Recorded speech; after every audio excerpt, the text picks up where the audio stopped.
Well, good evening, good evening. Welcome to Lionheart.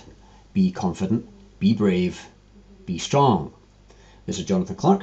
I want to welcome everybody to tonight's webinar. This is an invitation-only event for my friends, fans, colleagues, and clients. Now, before we get started, I just want to take care of some basic information and some ground rules about today's webinar. So we've got quite a bundle of guys here, guys and gals, some online, some on the mobiles and on the phones. So to avoid any disruptions with any background noise, I've muted the line to make sure that everybody can hear. Now you want to make sure that you have a pen and paper handy or an iPad or something to jot down notes with during the call of any insights that you have, any actions that you want to take, and I'm going to give you some kind of assignments to do as well so you can practice these skills. Now, the webinar is going to last for approximately 60 minutes. Make sure you're on the call for the whole time, because at the end of the webinar, I'm going to draw a prize draw, and we're going to award one of the people who's on here tonight a £20 Amazon gift voucher. Okay? So it's worth your while being here. This is an ethical bribe. Now, just in case you're not going to be able to stay for the entire webinar, if you want more information about how to be more confident, how to be braver, how to destroy shyness, then there will be a replay of this available at the end. Or you can visit the website www.jonathanclark.org. If you go to the events page, there'll be more information there for you. Okay? So again, thank you for calling in tonight and listening to Lionheart.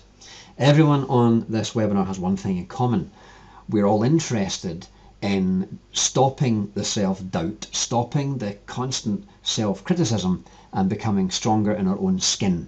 Yeah? And during the next 60 minutes, I'm going to teach you several ways for you to learn how to be braver, be more confident, and be stronger. So with that being said, let's get started with the good stuff. Let me ask you a question. Have you ever criticized yourself harshly? Perhaps harder on yourself on the inside than anyone could possibly criticize you on the outside. Have you ever felt like a complete idiot at work and doubted that you could actually do the job you were asked to do? Has anyone ever acted superior to you and taken advantage of your good nature?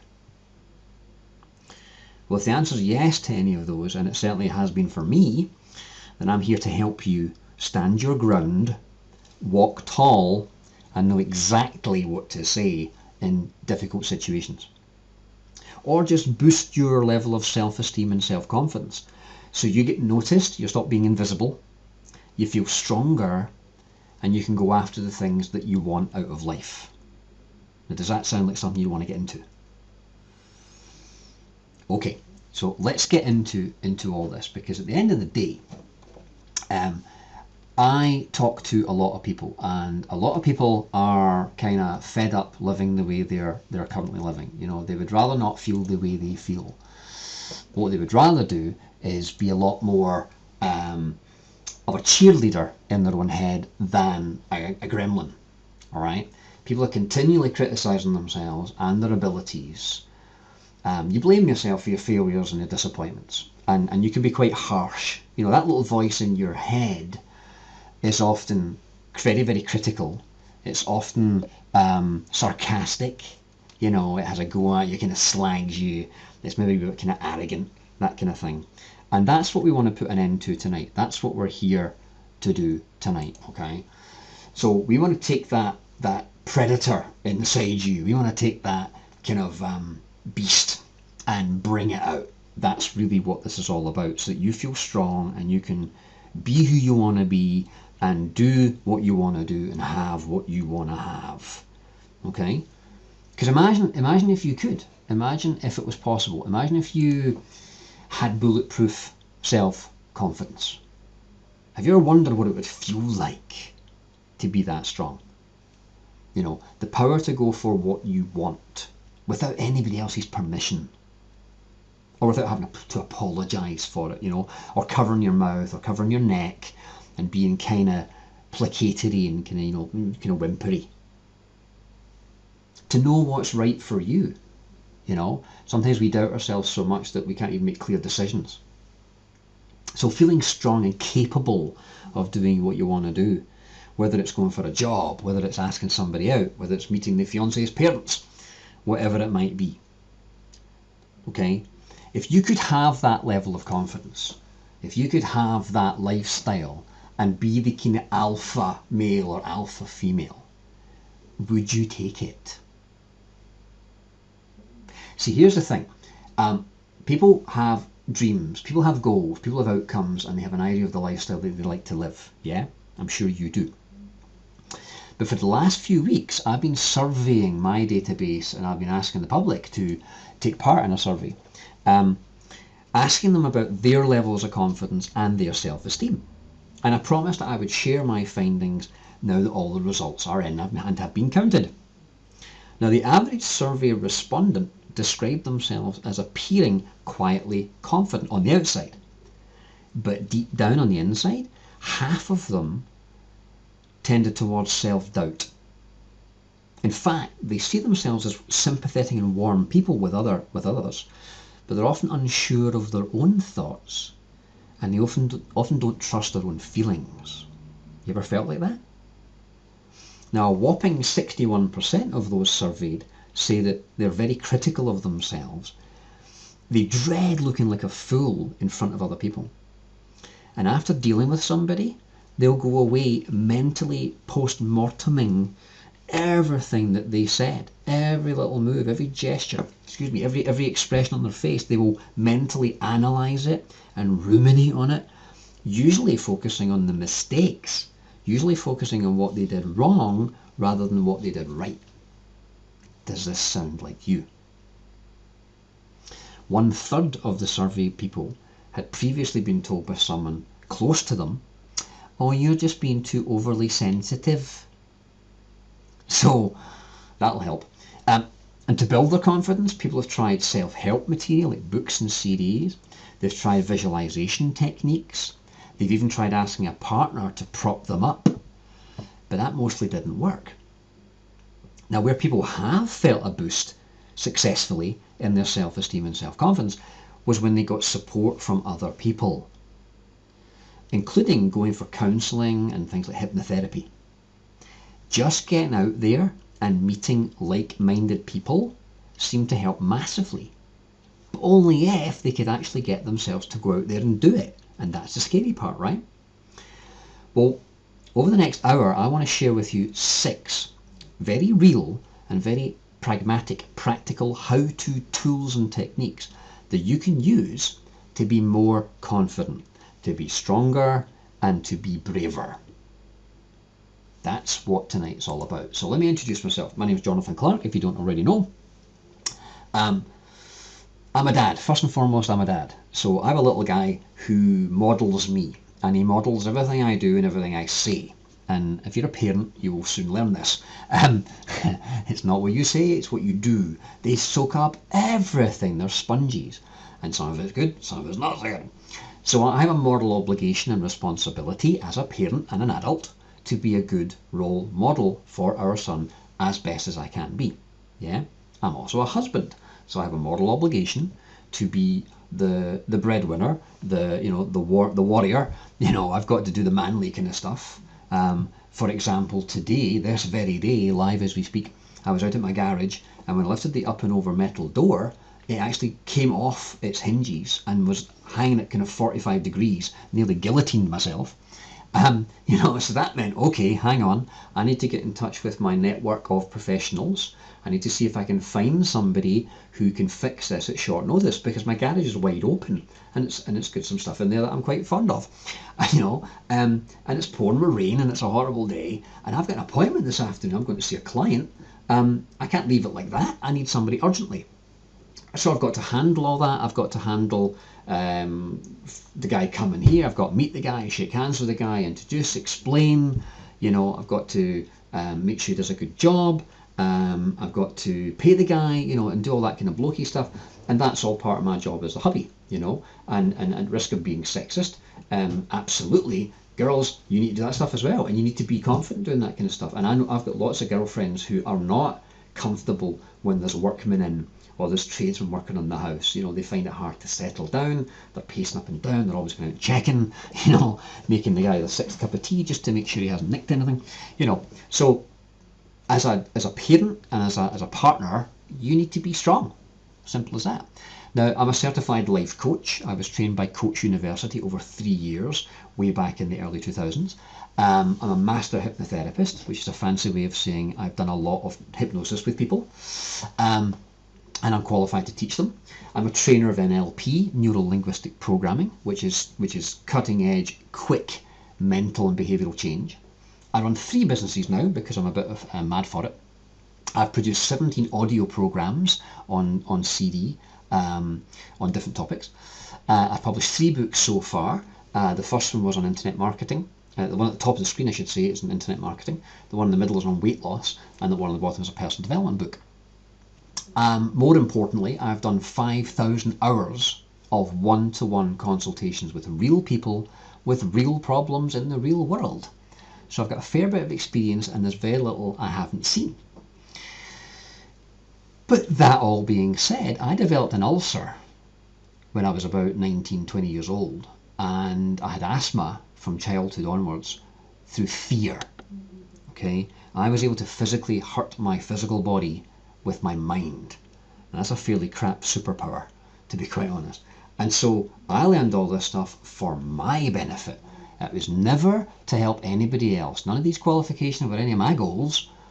This has just kind of happened as a kind of jolly accident. But I needed to work on me. Now, I have a long blame list of reasons to be shy and to be nervous and to be suspicious and bitter about people. Okay? My earliest memory is waking up alone in hospital, age 4, with viral pneumonia. All right? Not being able to breathe. Having to wear a mask and get oxygen pumped into me, all that kind of stuff. That's my first memory on this planet.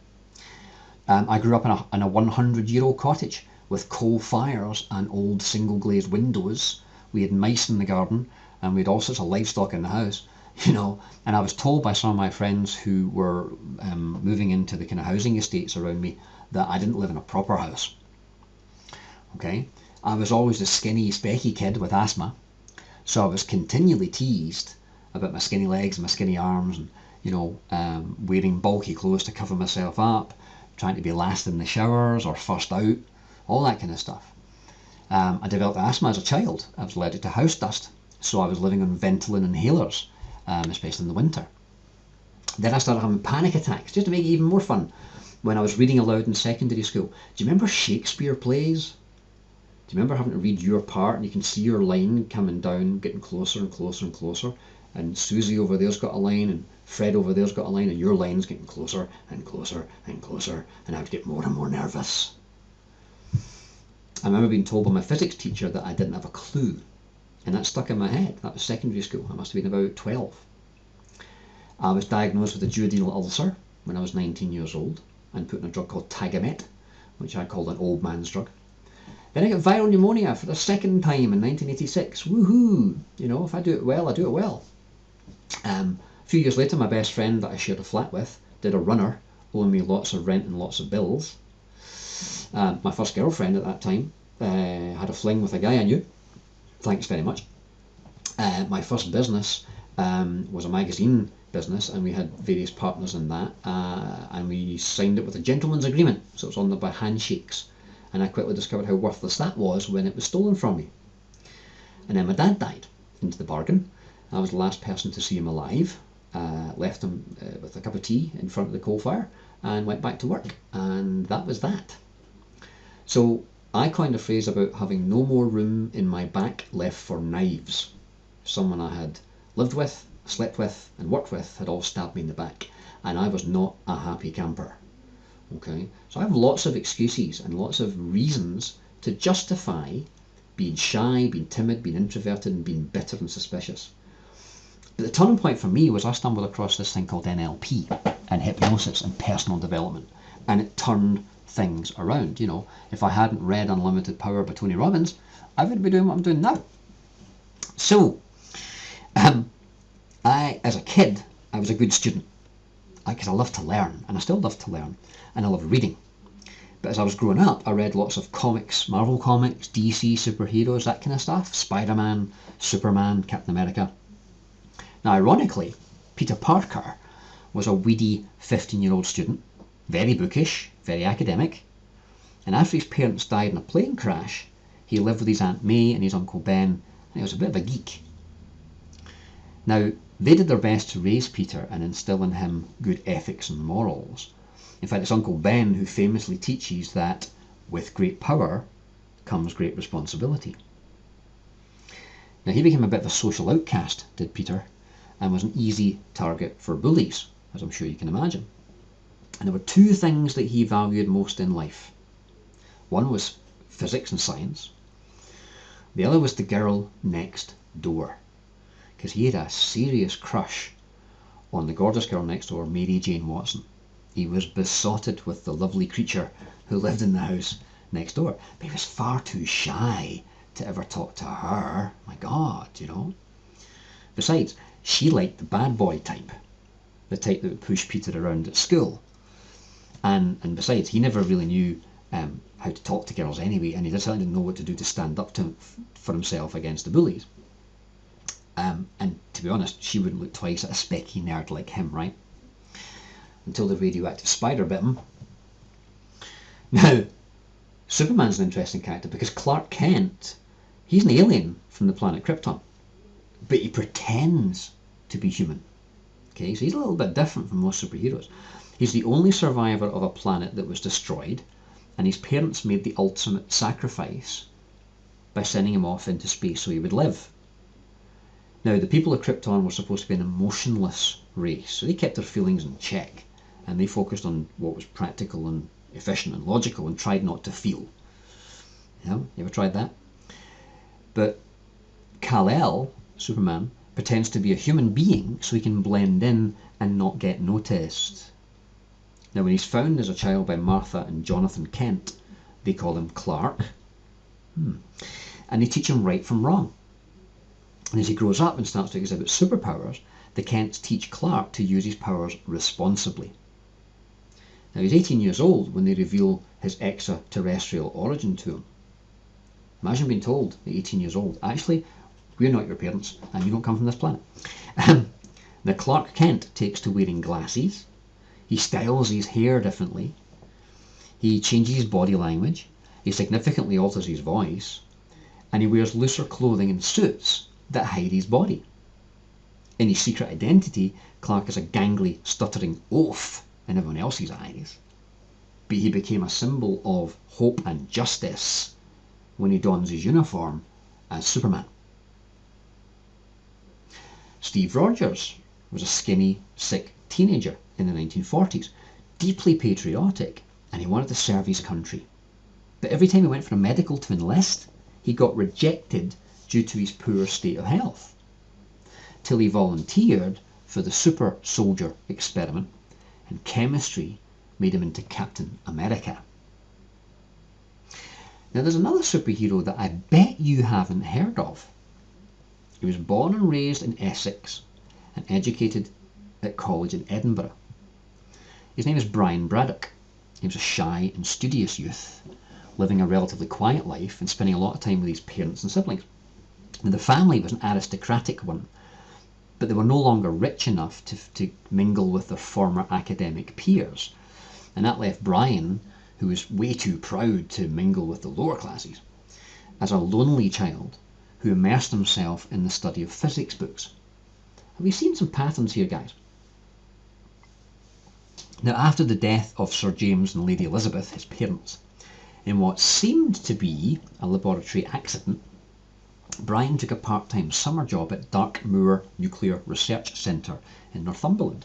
Now, when the facility is attacked by industrial saboteur Joshua Stragg, Brian flees and tries to find help by escaping on his motorbike. Now, in the dark, rainy night, pursued by the henchmen, he unfortunately crashes his bike in an accident that nearly kills him. Half in shock and suffering from horrible injuries, he drags himself into a circle of standing stones where he starts to have visions. He starts to see pictures in his head that he's never seen before. Now, do you remember the King Arthur legends? Remember the sword and the stone? What was it called again? Excalibur. Now, appearing before him are the wizard Merlin and Merlin's daughter Roma, the Lady of the Northern Skies. And they give him the chance to become the champion of the British Isles. In a voice he can hear in his head, he hears Merlin say, "Thou art in a most ancient circle of power, and thou art here to be judged." They say, "We offer thee great power, but also great responsibility." He's offered a choice, almost like a test. The amulet of right or the sword of might. Now, in his shoes, that's a tough decision. Now, have you ever had to make a life-changing decision? It's either option A or option B. And that's a dilemma, right? It's that one or that one. Now, he also contemplates just walking away, stuff it. But time is against him, and Joshua Strive's men are coming, and they don't want any witnesses. He can't just let his friends perish. That goes against all his values. Have you ever been under that kind of tremendous pressure to make a decision? You've got to weigh up all the pros and cons, and then opt for the one that seems most likely to get you what you want, right? See, deep down he believes himself to be a scholar, a physicist, not a warrior, and he's unsuited for the challenge. So he rejects the sword, which is a symbol of bloodshed, and he chooses the amulet, which is a symbol of courage. And as soon as he puts the amulet on, he is magically transformed, and Brian Braddock became Captain Britain. Now this, by the way, was 1976, guys, in the comics. And as Captain Britain, he went from zero to a hero. He was stronger, faster, more alert. He noticed things he hadn't noticed before. And he had an air, like an aura, of command, and of nobility, and of respect. And he was one of my favourite superheroes, quite frankly. I just thought the guy was awesome. Awesome. But you probably haven't heard of him. Now, let me tell you why it's an absolute must to build your confidence. It's an area of personal development that positive thinking on its own doesn't change. You can think fluffy thoughts about unicorns and marshmallows and fluffy pillows as much as you want, and your life can still be hideous. Okay? How much longer are you going to allow the stinking thinking to rule you? Isn't it about time you broke out of the mental cage that you've learned to live in? So here's the big question. Are you living up to your full potential? The reason this is relevant to you is that there are times when you need to speak to groups of other people. You probably have a social life and you meet other friends, but are you the life and soul of the party? Are you the alpha male or female or leader of that group? I know you have situations in your life which feel daunting. We all do, right? Maybe even insurmountable, like you'll never conquer it. But you don't want to be a doormat. Trust me, I have been a doormat. You do not want to go there. And the main reason you must devour this information tonight is because if you work it right, it will take you further in life than you would get if left to your own devices, if left with your current self-image. So the opportunity right now is for you to get confident with romantic situations, to be strong in business, to feel powerful in everyday conflicts like parking spaces or trying to get a refund in a shop. You need to believe in yourself, probably more than you currently do. Because the fact is, shy people get left behind. So you need to be able to project yourself outwards and be heard and be respected and count and have your say. And this webinar will provide you with all the steps you're going to need to get started on that growth journey and on that process and make an impact. You signed up for this program because you hoped it would make you more confident, right? There was something about the marketing that appealed to you. And confidence is a human trait that everyone admires. Okay? Now, I don't know where you need more confidence. Maybe it's at work in your career. Maybe it's in business, or maybe it's in your job. Maybe it's just everyday disagreements and conflicts. Like someone tries to fleece you in the shops, or you have an argument about a parking space, or you've got a neighbour who's hacking down your hedge, right? Maybe you want to be more confident in your social life. Maybe you just want to make good decisions for yourself and feel that they're the right decision for you, and it's self-confidence in that respect. Maybe it's in the bedroom with a partner. Maybe it's intimate confidence, But what could you do with higher self-esteem? Where would it take you? Because low self-esteem, I like to think of as a thinking disorder. Okay, it's what I call a thought virus. It's like you've caught this stinking thinking. You've caught this view of yourself as inadequate, or unacceptable, or unworthy, or unlovable, or incompetent. And the problem with that virus is it permeates every aspect of that person's life. Now, low self-esteem is an irrational and distorted view of self that will affect your perceptions, your beliefs about yourself, and also your beliefs about other people as well.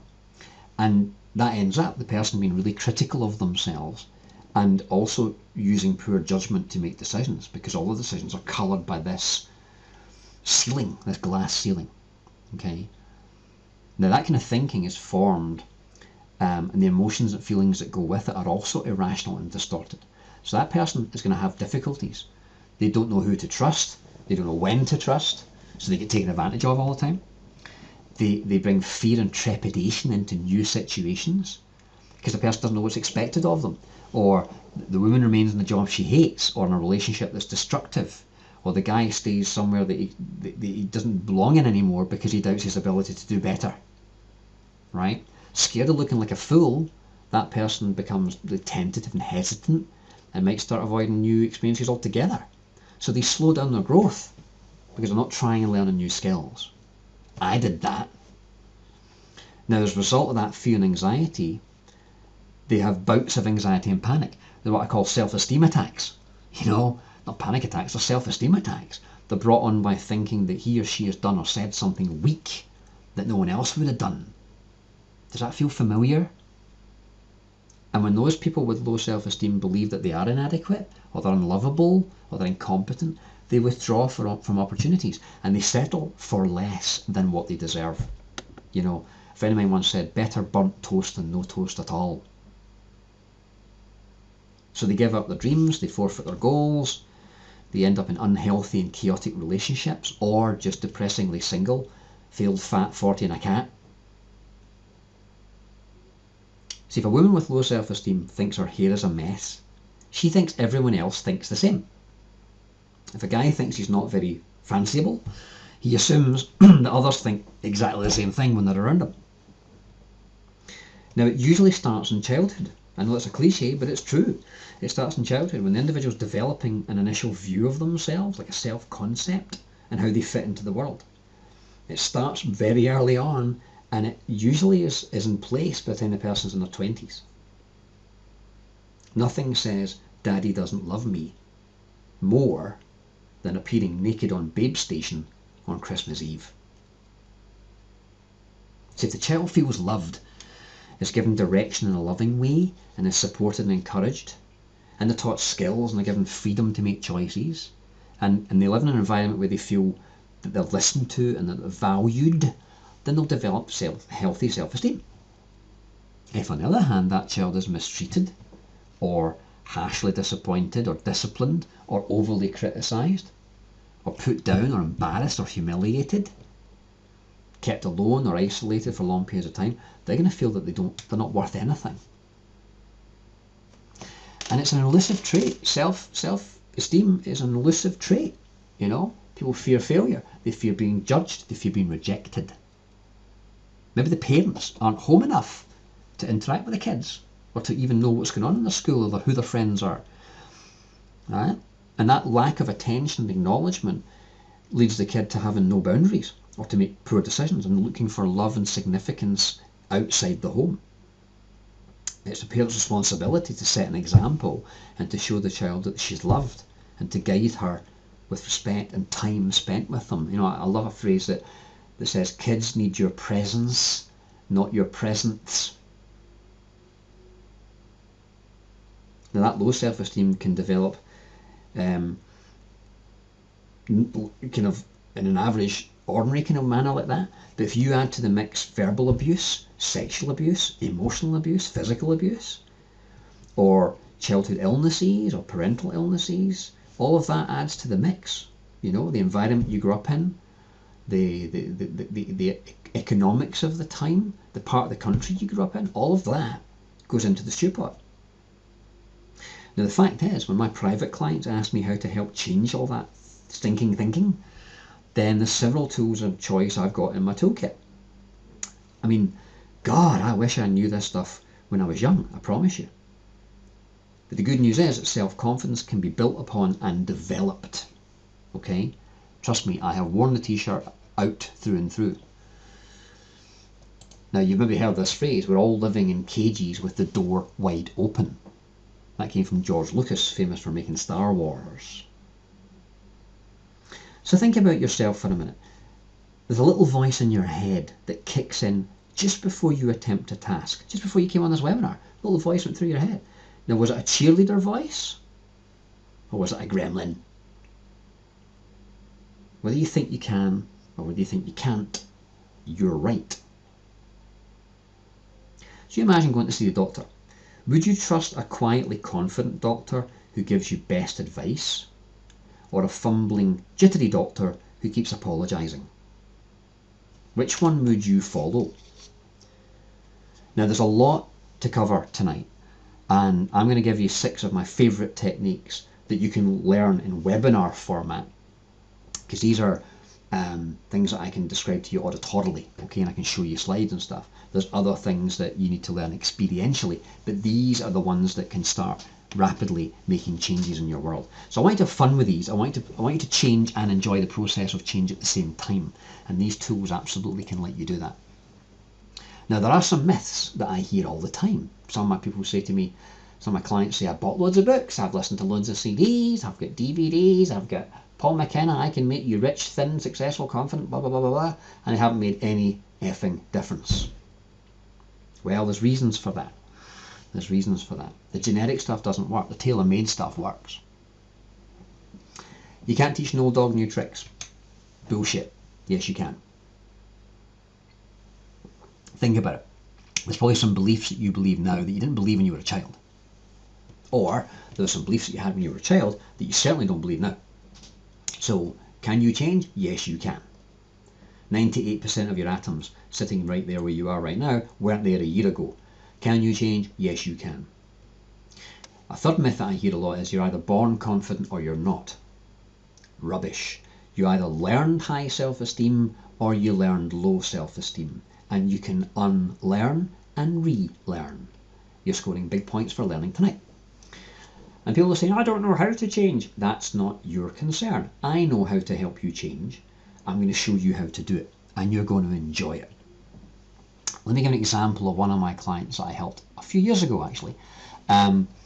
His name was Kevin, and Kevin was interesting because when I first met him, he was a scary, 6 foot tall, crew cut, tattoos up to his neck, long black matrix raincoat, black leather trousers, big spiky toenail boots. Big intimidating guy, quite daunting overall, to be honest. And do you know what? Terrified of people.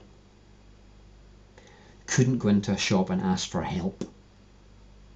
So what did he do? He repelled others by looking as frightening, as intimidating as he possibly could, so they wouldn't go near him. Very clever and totally unconscious. Okay, so we did someone to work. I think it was only a couple of sessions, to be honest, and we ended up being interviewed on the radio, and he got to talk to thousands of people across the airwaves live about the experience. That's how much he changed, you know. So this stuff works, and let's start with realization number 1. I'm going to take you to the HGE communication model, okay, or what I call the head diagram. Here's a sentence I want you to write down. Emotions are your body's reaction to your thinking. Write that down. Emotions are your body's reaction to your thinking. Now, what does that mean? Well, here's the deal. This is a confidence webinar. Confidence is a state. It's an emotional state. So if you look at that diagram, here's what happens. You take in some kind of external event on the right hand side, on the outside of your nervous system. And it goes through your 5 senses and through all your filters, your language, your decisions, your memories, your values and your beliefs. And what comes out the other side is an internal representation. You represent what you saw on the outside on the inside, right? So in other words, you make a picture in your head, or you talk to yourself about it, or you hear something in your head, or you get a feeling. Yeah? Now, whatever internal representation you're making in your head, whatever picture you're picturing or saying to yourself, affects your emotional state. So if you're in a Stephen King horror movie of bad stuff happening in your head, you're going to feel a fearful state. If you're in intimate fluffy movies in your head, you're going to feel a warm and fluffy state. This is not rocket science. Okay? So remember, emotions are your body's reaction to your thinking. You think the internal representation, you then feel the state. Now that in turn affects your physiology. So your state affects your blood pressure, your heart rate, your brainwave frequency, your temperature, your breathing, your facial expression, your skin colour, your posture, your balance. These all change as your state changes. So if you're in a horror movie internal representation, you become small, withdrawn, scared, heart beating. You're in warm, fluffy movies in your head, you flush, you become warmer, your heart rate speeds up, but for different reasons. But ultimately it's your state that drives your behaviour. What you do is hugely controlled by how you feel. Does that make sense? So there's days when I can write and it flows from my fingertips and onto the keyboard and into a blog or into a book. There's other days when I can't spell the word the. I write the word the and I look at it and go, T-H-E? Is that right? You ever heard that? Now, by way of demonstration, here's what I want you to do. Stand up. Wherever you are right now, stand up. Stand up. And I want you to adopt a depressed physiology for me. I want you to stand there with your weight on one leg. Okay? Both feet on the ground, but weight on one leg. Slump your shoulders down. Curve your spine down. Look down. Put your eyes to the floor. Breathe shallow. Big sigh. I once heard that a sigh means if only. Helps if you kind of fidget a wee bit as well. Alright? If you're doing this effectively, head down, shoulders over, hunched, you're probably feeling pretty crap. Here's what I want you to do. Stand up, look straight up at the ceiling. Okay? Point your hands up as if you're waving at the sun, and put a big smile on your face like a Cheshire cat. Back straight, looking up at the ceiling, wave, smile, smile. Now without changing anything, breathing from your stomach, without changing anything, get depressed. Go on, without changing anything, get depressed. Do that now. I'll be here when you get back. Go on, do it. I'm watching you. So what happened? You can't get depressed. Feel a bit silly? That's the point. That physiology is not one of depression. I'm not really sure what is, but it's certainly not depression. Okay? Show me depression again. Show me depressed physiology again. Go on. Shoulders slumped forward, head down, breathing high and shallow, eyes looking down off balance. Now pray to the sun again. Pray to the sun. Pray to the sun. Okay? Notice the difference. You did notice the difference, didn't you? If you didn't, call me immediately.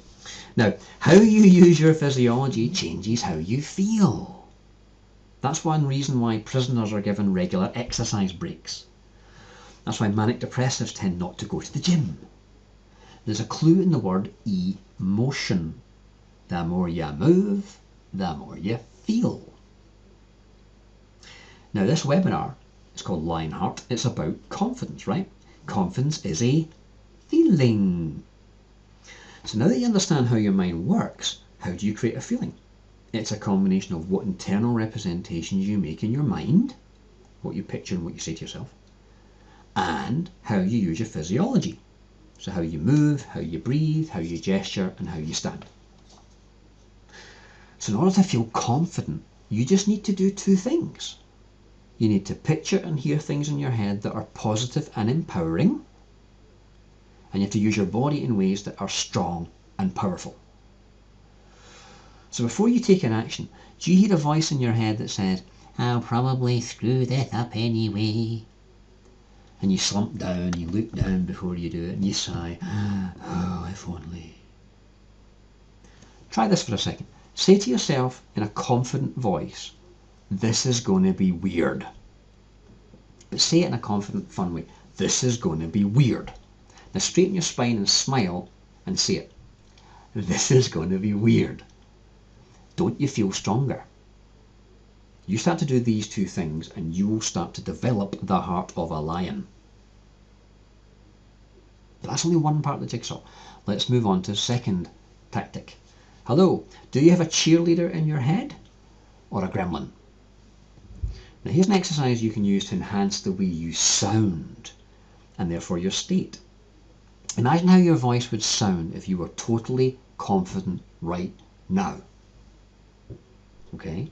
Or imagine someone you know who's strong and self-assured, who speaks passionately and you enjoy listening to them. Imagine their voice inside your head now. Do that in your head right now. Just hear them talking to you. Now hear your voice in your own head talking like them, confidently. So do that again. Hear your voice in your own head talking like them, confidently. So in your head, I want you to hear the sentence, this is how I sound when I'm confident. Now say it out loud. This is how I sound when I'm confident. Now it might seem a little strange at first, but the more you practice it, the easier it becomes. If you hear a confident voice on the inside, and then you match that voice on the outside, you're going to start to sound and feel more confident. But we're not finished yet. Let's stack the deck. Let's move on to lesson number 3. Okay, there's more you can do. Let's talk about emotions. The third step is to master your emotions. So there's a lot of talk these days about emotional intelligence. Okay, in other words, maturing and meeting and understanding our feelings, both comfortable feelings and uncomfortable feelings. I mean, this is Wednesday. Okay. Have you had any anger this week so far? Have you had any sadness? Any fear? You been scared at any point this week? Have you felt guilty at any point this week? These are normal emotions, okay? But it's important to be able to tell the difference between each of the different signals, because that's all they are, they're signals. Think of it like lights on your dashboard. If you drive a car, lights appear on your dashboard to tell you that you need to do stuff. Okay, pull over and put some oil in. Pull over and buy some petrol. Okay, slow down. Now my dad used to put Tipp-Ex, snow paint, liquid paper on the dashboard. He would cover the lights up. I never understood why. He was covering up the warning lights. Okay, not a good idea to just ignore it. So here's what I want you to do. Here's a strategy called Master Your Emotions. Next time you feel a strong emotion, I want you to ask yourself, what emotion am I feeling? Right? Because the more you learn how to control your feelings, the more you get in touch with them and understand them, the better it's going to be. So the first thing you want to do is clarify which emotion you're feeling. Ask yourself, what is it? Is this anger? Is it sadness? Is it fear? Right? And notice where in your body you're feeling it. Is it your head? Is it your chest? Is it your stomach? And then thank your intuitive mind for sending you that signal, because that's all it is. It's just energy. And then ask yourself, what's your intention in sending me this feeling? For what purpose am I feeling anger? For what purpose am I feeling sadness? And listen for an answer. Or just guess. But trust your gut. And if you promise you'll take some action to make things better within the next 24 hours, what will happen is the feeling starts to dissolve. It starts to melt away. It's really weird. Like, have you ever had toothache? You get screaming, blinding toothache, and you, no! And then you phone the dentist and you make the appointment, or you walk in and make the appointment. What happens to your toothache? And where's your toothache when you're sitting in the waiting room, waiting to get the tooth fixed? I bet you it's disappeared. See, when you take action, and when your unconscious mind sees you taking action, it makes the symptoms disappear. Now, the more you establish a connection with your emotions, the more certain you're going to feel. So I've noticed a real turning point in people when they stop repressing their feelings and they really listen. They really listen to what their unconscious is trying to tell them. Now, the most common emotional messages that we get on a daily basis all have a different message for you. You might want to write these down because I found these really, really useful. Anytime you get anger, what the message is that one of your rules or your boundaries has been violated. Someone's crossed the line and gone too far. That's what anger is about. So your job is to either take action or maybe even enforce your boundary. Fear, on the other hand, is something bad might happen, so you need to get prepared. Fear's about getting ready. You know, I remember when I was younger studying for an exam at school, I'd be really, really nervous about the exam. But the more I studied, the more the anxiety went away. Because that's the point. It wants you to go and study so you're prepared. Maybe you get frustrated. Frustration is when you're not achieving the levels of progress that you feel you should have by that point in time. So look at your approach. Change your strategy. Or maybe even drop the project. You ever done anything that you feel guilty about?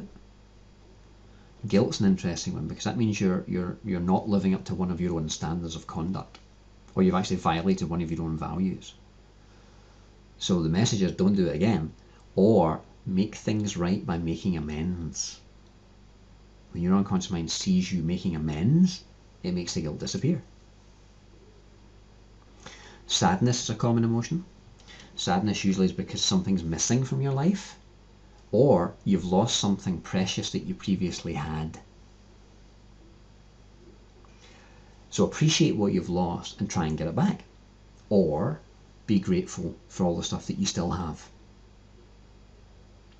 Now those are the major emotions, and those are what I would suggest are the signals behind them. Okay? And you know when you're doing this right because the strong and negative emotions that you're feeling start to disappear. Okay, quick drink. It's important to lubricate the old vocal cords. Now, realization number 4. This is great. Move like the alpha predator. Here's a sentence I want you to write down. If you want to command Mother Nature, you must obey her. If you want to command Mother Nature, you must obey her.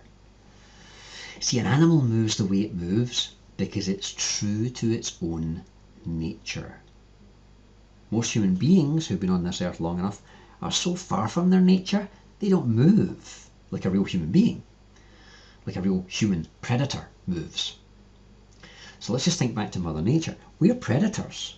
Guys and gals, you and me, human beings, are predators. We are evolutionarily designed to hunt and eat. And we're the smartest predators on the planet. We're also the most dangerous, the most lethal, also the most noble and trustworthy. We're just these magnificent beasts. But we're so apologetic for that now because I think the culture and society and the media have launched such an attack on this word predator. In fact, they're given this great title called predator, which you and I are, top of the food chain. That a tiger and a cheetah and a great white shark have, they're predators. They're beautiful, they're graceful, they're efficient. And we give this title predator to the lowest end of humankind. We give it to people who break the law, sexual predators, paedophiles. And it's a shame, I think, that we give this label, one of the greatest labels ever, to the lowest end of society. That's an attack on the achievers. That's an attack on you and me. Because the way we move, a lot of people apologise for how they move. They're so self-conscious all the time. They'll cover their mouth while they're talking. Almost pardon me for speaking up. They'll cover their neck. I've seen ladies wearing scarves and stuff to cover their neck in case they blush and get all blotchy. Guys who cover their testicles. Because, in the old days the word testimony or testify, you had to swear on your testicles. And you see people doing what I call the Prince Charles, where they've got their hands in front of their groin, apologising for their sexuality, covering up for everything they do. We have to get back to our nature. We're actually closer to that predatory natural instinct to move with efficiency and to use the ground like a cheetah chasing down an antelope. Do me a favour, go to YouTube and look up some National Geographic stuff.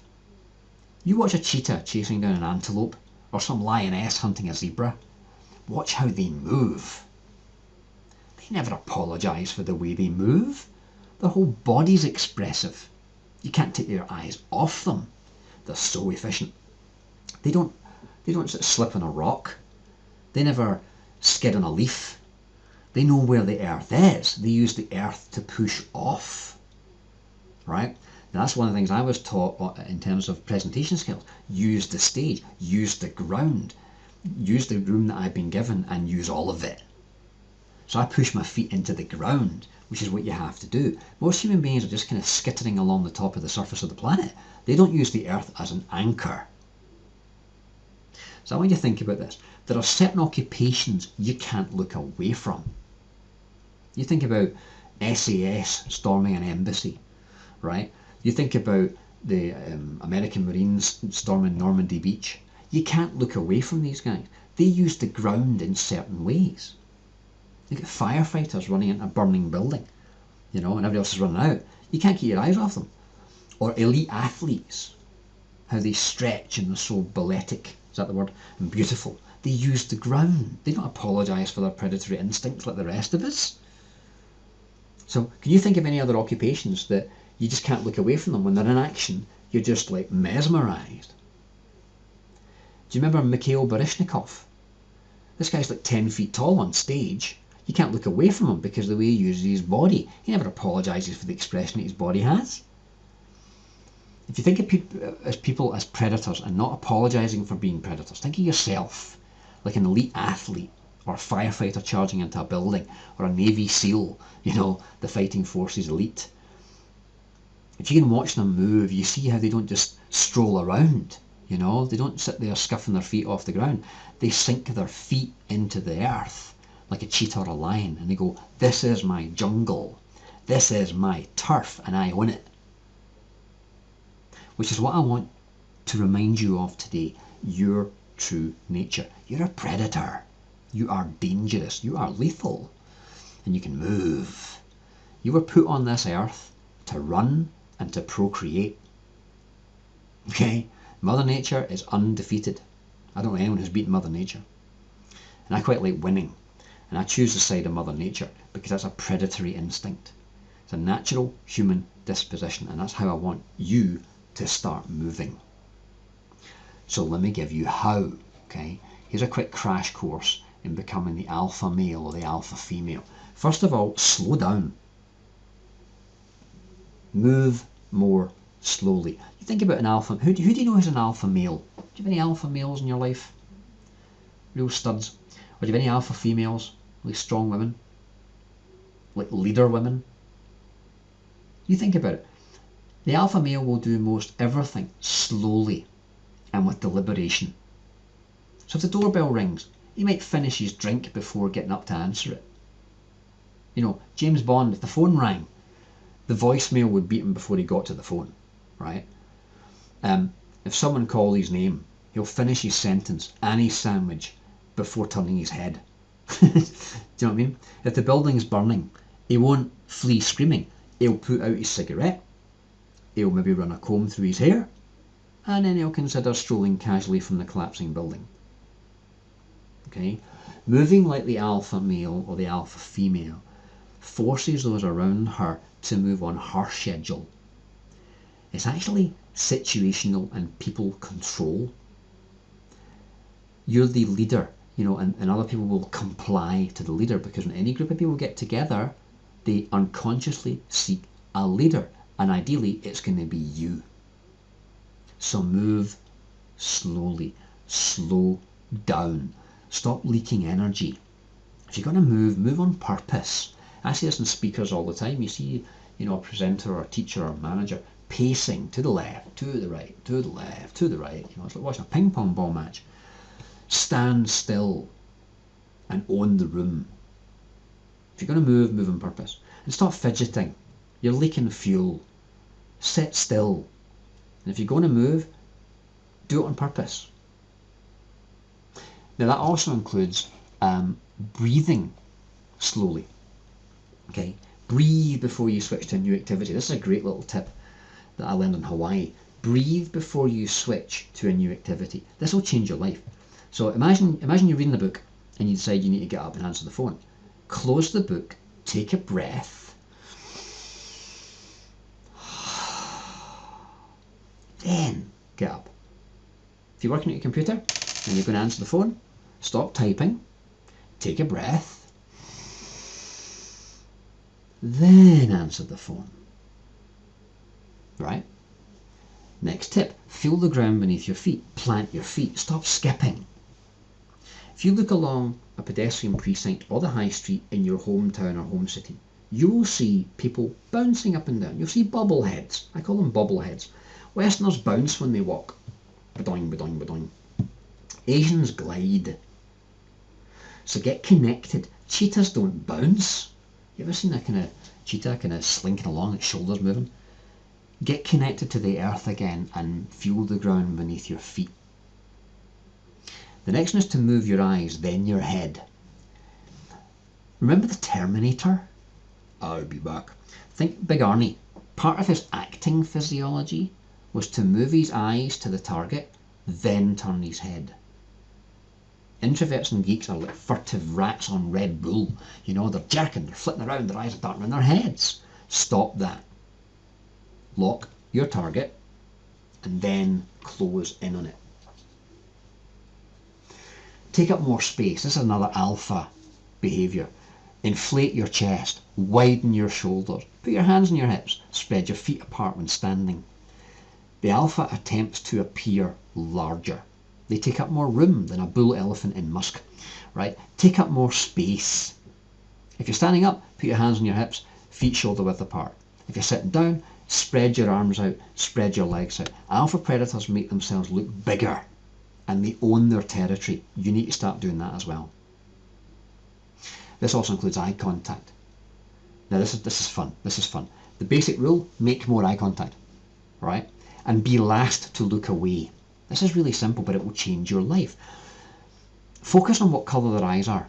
Stop thinking about you and focus on them and see if you can tell what colour their eyes are. Think about the last time you looked someone in the eye until they looked away first. If you're like me, you probably always have been the first person to flinch, right? So starting today, you are going to be the person that doesn't look away first. So think of each interaction, and you can practice this tonight, as a mini battle. Okay, it's your eyes against their eyes. As long as you're smiling and blinking, you won't come across as creepy. But if you've always been the shy person, the first few times you do this will be absolutely nerve-wracking. I'm telling you right now. But power through it. Once you start to be the non-flincher consistently, you'll quickly learn that everyone else is nervous as hell too, and they'll quickly look away from you if you give them long enough. So the rule is, be last to look away. The alpha stands tall. They have no doubts about holding their chin high. You know, the alpha male will expose their neck, and this is an evolutionary leftover. It's basically saying, I'm not afraid of any of you. Look, here's my exposed jugular vein to prove it. So from today onwards, I want you to imagine you're hanging from a silver thread on the top of your head, and it's continually pulling you up and straight and erect. So your head's up, your chin's level, your shoulders are relaxed and down. That's the alpha posture. Now the next one is your vocal power, your voice. The depth of your voice can indicate alpha dominance like nothing else can. See, high testosterone levels deepen the voice. And the chances of an alpha sporting a low voice are really high. A deep voice is perceived as more dominant, possibly intimidating to others. Okay? And the easy way to do it is lower the back of your tongue. Pull your tongue down. So if I talk normally and then I pull my tongue down, my voice deepens automatically. The other way you can do it is tilt your chin down and your voice goes down as well. However, remember the posture thing, we want your chin eye level and chin level as much as you can. So just lower the back of your tongue and your voice drops a notch, even if you're a lady. Okay, so here's what I want you to do. Say the word Lionheart normally. Just say it out loud right now. Lionheart. Now lower the back of your tongue, pull it down to the bottom of your roof of your, the floor of your mouth, and say Lionheart again. You hear the difference? And the last tip from the alpha predator list is to get the upper hand. Now, what does that mean? When you shake hands, curve your hand palm down so it ends up on top. It doesn't need to be totally on top, but slightly on top, maybe like 45 degrees and on top. The person with the hand on top is the dominant one in charge. Now, in the first few seconds, especially in a handshake, we make unconscious decisions about the other person really quickly, and it's all unconscious. Back in Roman days, they grabbed each other's hands in the same way as you would if you were going to do an arm wrestle, right? And the strongest would force the weakest hand over. Hence the phrase, getting the upper hand. And we still use that phrase today. You can do this with every handshake from now on. Just slightly tilt it 45 degrees so your hand is on top. All these things will have you moving with the physiology of an alpha predator. But there's more. Let's add language to this. Oh, my slide's going to be a bit weird. Here's one of the things I might do. Replace the word need with want. You don't need a lift to the airport. You want a lift to the airport. No matter how desperate you feel, you want. Maybe you would like, but you never need. If you stagger out the desert, you don't need a glass of water. You want one from now on, okay? I was actually in the bank yesterday and I heard a woman come in and she said at the counter, I want to withdraw some money. She didn't say I need to, and it came across really assertive, okay? So if you say need, it implies there's a bigger lack behind your request. Need is the word of the weak. Use the word want. That says that you're important enough to ask for it on your own authority, and you don't need to justify yourself. All right? Now, service questions should be replaced with service statements. Let me explain what that is. This is another self-esteem issue. If you ask the taxi driver, can you take me to the airport? That's weak. It's like asking permission. Grovel. Here's a better way of saying it. Take me to the airport, please. Way stronger. I need to withdraw some money. Change that to, I want £500, please. Notice the difference. And also, try to limit your use of the phrases, you know, or see what I'm saying? When you use these phrases, you're subtly checking for approval. Predators don't do that. Predators don't need that. So try and cut those down. Just think of yourself. Think of the cats, the sharks, the falcons. Notice how they use their territory. They don't waste movement. They don't apologise for being the size they are. They are what they are, and I want you to be the same. Bring that to your everyday life. This is what's going to happen, by the way. People are going to come up to you and say, have you been working out? Or are you doing something new with your hair? They're going to ask you out, or they'll get out of your way in the queue so you can go first. Because a predator that doesn't apologise for itself, you can't take your eyes off them. And that's my promise. People will not have the ability to look away from you. But you must, this is stuff you have to do. I can teach you in a webinar, but you have to physically go and do it, right? You have to go and implement these instincts and fight your learned instincts. It's fun. Just make it fun. Just do one of these a day for a week. All of a sudden, people are going to start being attracted to you because a predator is attractive and undeniable. So get out there and do it. These are easy little things that you can add to your life that make a difference. So as you follow these steps, you're going to start to feel more confident. And that'll make some of your encounters more successful. And that will instill more confidence in you, which will then make even more of your encounters successful, and it generates thereafter. So imagine your confidence like a giant snowball with loads of inertia. It's tough to get it rolling at first, but once it's rolling, it goes off with a mind of its own. So your assignment for today, while walking down the street, or maybe tomorrow, walking down the street with your head held high, back straight, shoulders down, big smile on your face, make eye contact with at least 5 strangers that walk by, and just give them a simple hi. They have to be the ones to look away first though, not you. Think you can handle it?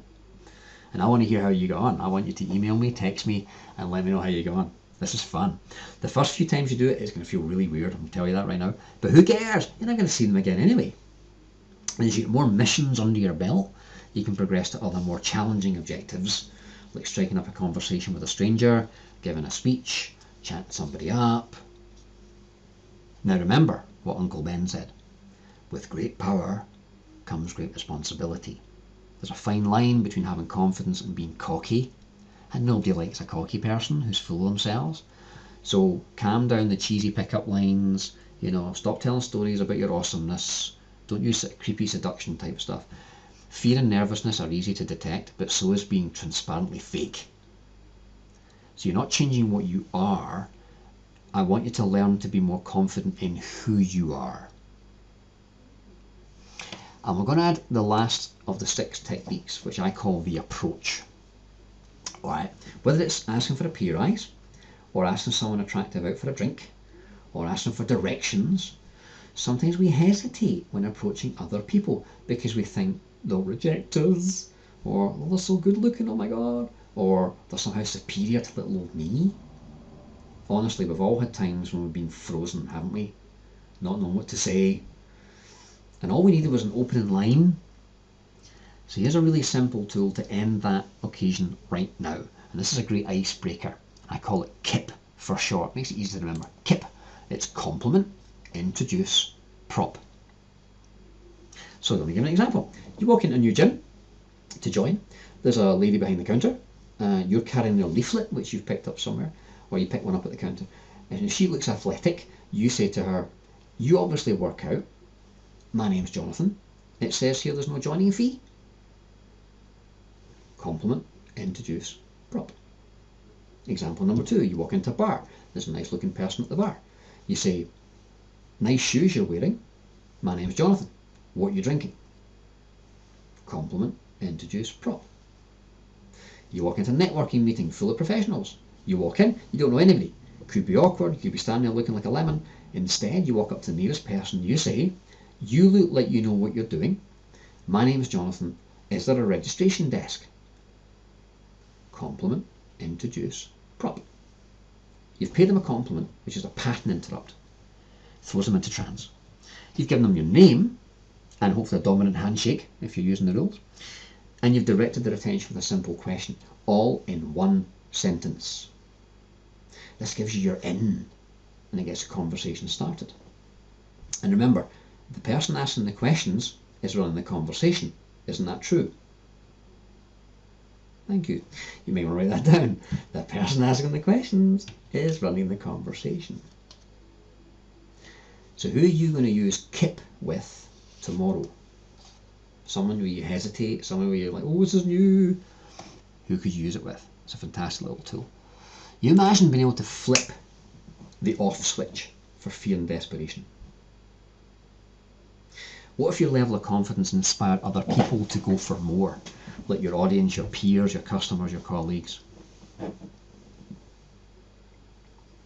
Can you see yourself using these techniques? And how confident do you want to become? And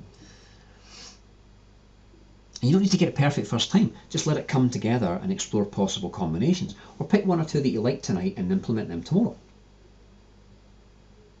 I mean, this webinar will be on replay, so you can watch it as often as you want. Your whole attitude to life could change for the better. Maybe you get bitten by the bug and you decide you want to be the alpha predator, and your whole self-image starts to change. Who knows where this might go? But imagine yourself having more encouraging thoughts in your head. Have that cheerleader in your head. And optimism. And it all starts to come together as you go along. There may be some hidden rewards that reveal themselves to you in weeks to come. But I want you to experiment with all this stuff, and I want you to find out where your inner superhero lives. Okay? Because in that standing stone circle, Brian Braddock chose not the sword, but the amulet. And he became Captain Britain. He weighed up his options, but he made a quick decision. He went for the amulet. It's been said that successful people make decisions quickly and change them slowly. Steve Rogers, he was a skinny, sick kid, sick army cadet, hopeful, very patriotic, wanted to serve his country, but they just wouldn't let him in it because he was too skinny and too weak. Till chemistry made him into Captain America. He became a living legend. He got frozen in time for a while, But when he woke up, he found himself in a new age with new challenges, but he still had the same steadfast courage and values and valour.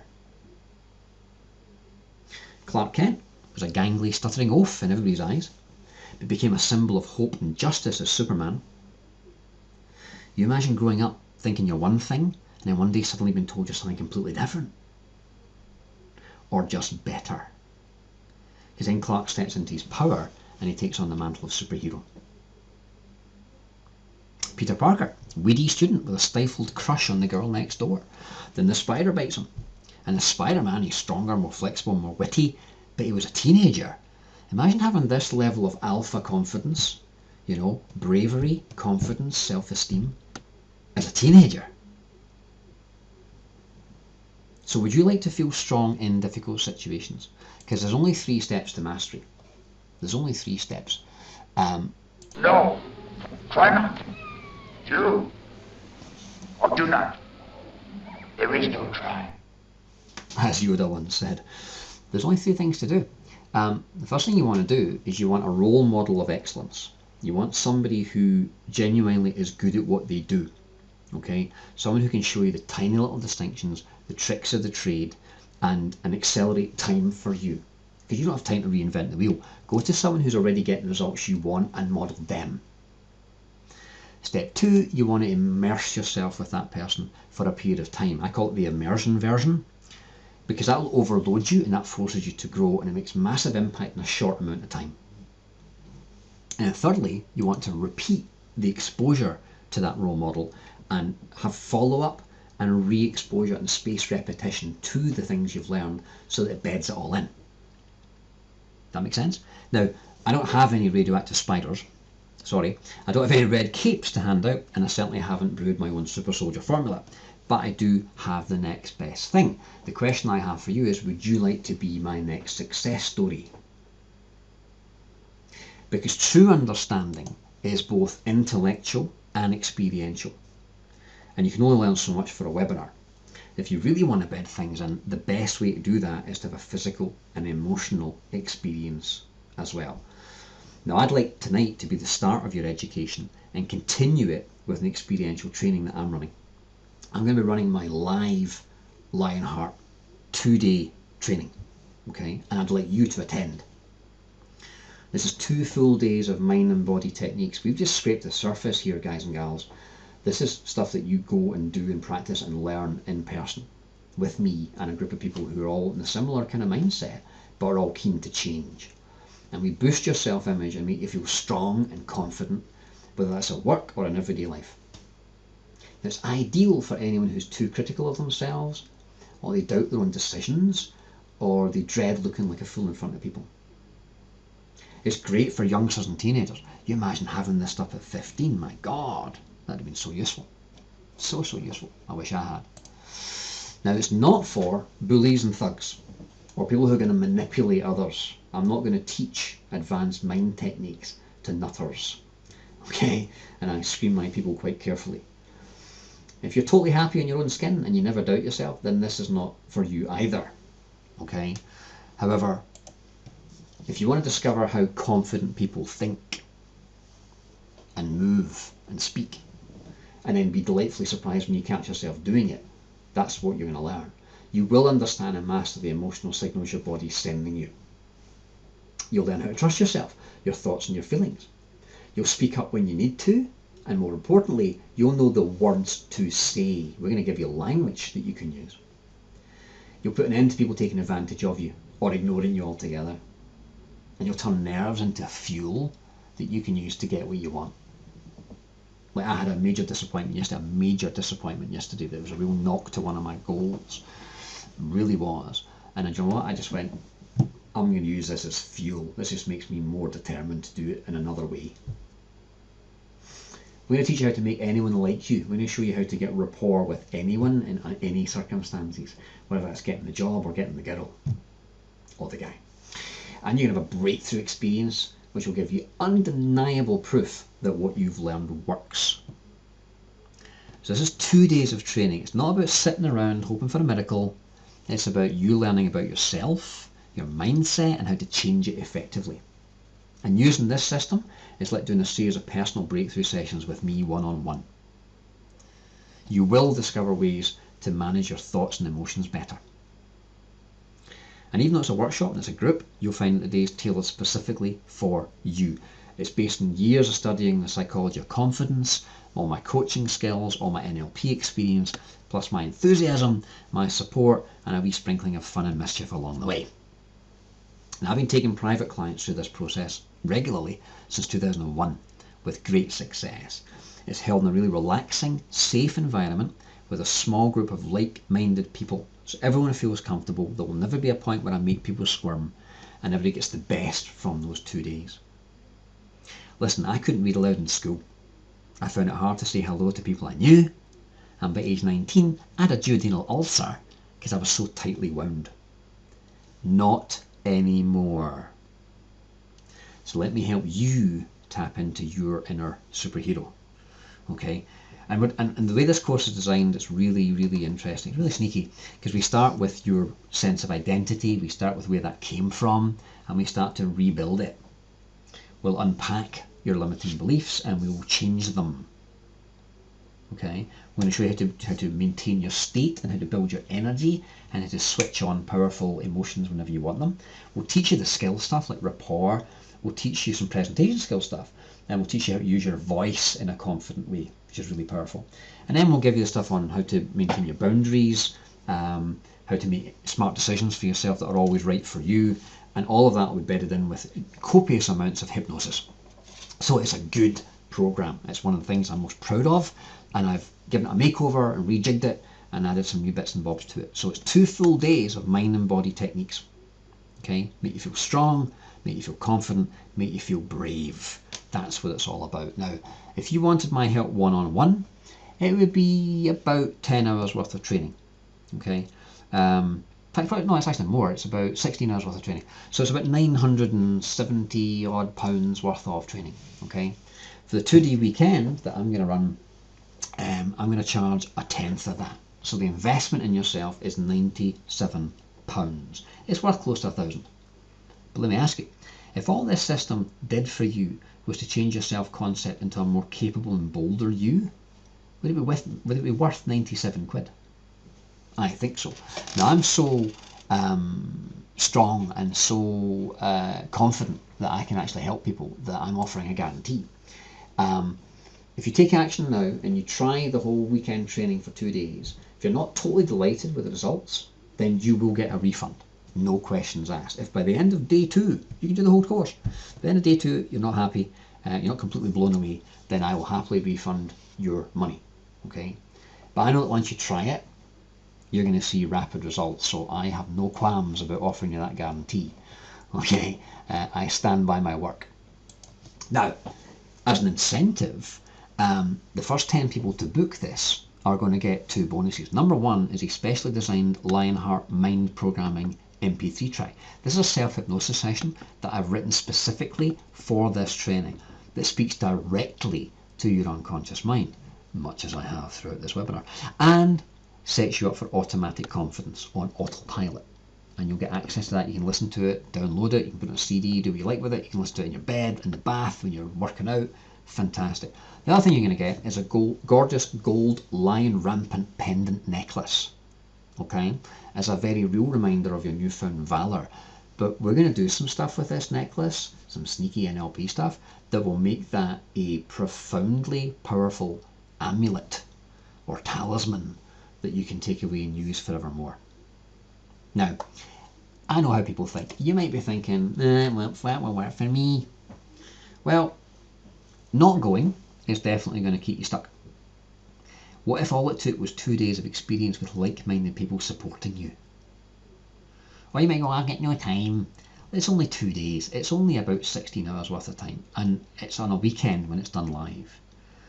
So I would recommend you make that time to change things. What else are you doing that's more important? I can't afford it. It's £97 for the 2 days and you're protected by my money back guarantee. How much more money are you going to spend on useless CDs and rubbish books that don't change anything in the real world? Or you might be thinking, quite frankly, Jonathan, I don't believe you. Well, that's a limiting belief. And it's exactly what we're talking about here. And you're entitled to it if you want to stay where you are. However, these are proven, battle-tested techniques that I've used for over 24 years. I know they work. So please, please, please take me up on my invitation. There's nothing to lose, everything to gain. Okay, you get the self-hypnosis audio track, you get the gorgeous gold pendant, you're walking tall, you're feeling strong, you get noticed, you've got 2 full days of mental tools and techniques, the secrets of confident people, taught you in a way that makes them easy to use and quick to take effect. You can feel strong inside, you can be bold, you can display more confidence and certainty than you ever have before. If that appeals to you, all you need to do is go to jonathanclark.org/events, okay, and look for the yellow PayPal button. Or if you want, you can phone me. My number's on there, 0141 639 7099, and we can chat about it. Or you can email me at jcalchemy@gmail.com and we can chat about it there. But please, please, please consider it, because I promise you it will change your world. Now, as I promised, we're getting to the end of this webinar and I may have run over a wee bit, but that's what happens when I get passionate and excited. You're still with me. Therefore, those of you who are still with me are going to get a quick prize draw. So I have a printout here of, it's not printout, it's a list of all the people who signed in on time, and I'm going to roll a dice. This is a 20-sided dice. Okay, so I'm going to roll this dice, and whichever number I get is going to tell me who wins. So here we go. It's a 4, and number 4 is Stephanie Northcote. Team Steph. How are you doing, Steph? You just won yourself £20 gift voucher for Amazon. Hey, hey, hey. Well done you. Thank you for staying. Okay, so that's everything for tonight. That's Lionheart. Be confident, be strong, be brave. I hope you've enjoyed it. We had some technical issues tonight, so I've filmed this again and I'm going to put it on the replay page so you can watch it as often as you want. There's some good stuff in here, guys and gals. I hope you agree. Please do get in touch. You've got my email address, or text me or phone me or whatever. I'd like to hear your thoughts. But if I can give any help to you whatsoever, please do get in touch. It's your time to shine. Go ahead and do it. Thank you for listening. We will see you again sometime. Take care. Bye bye.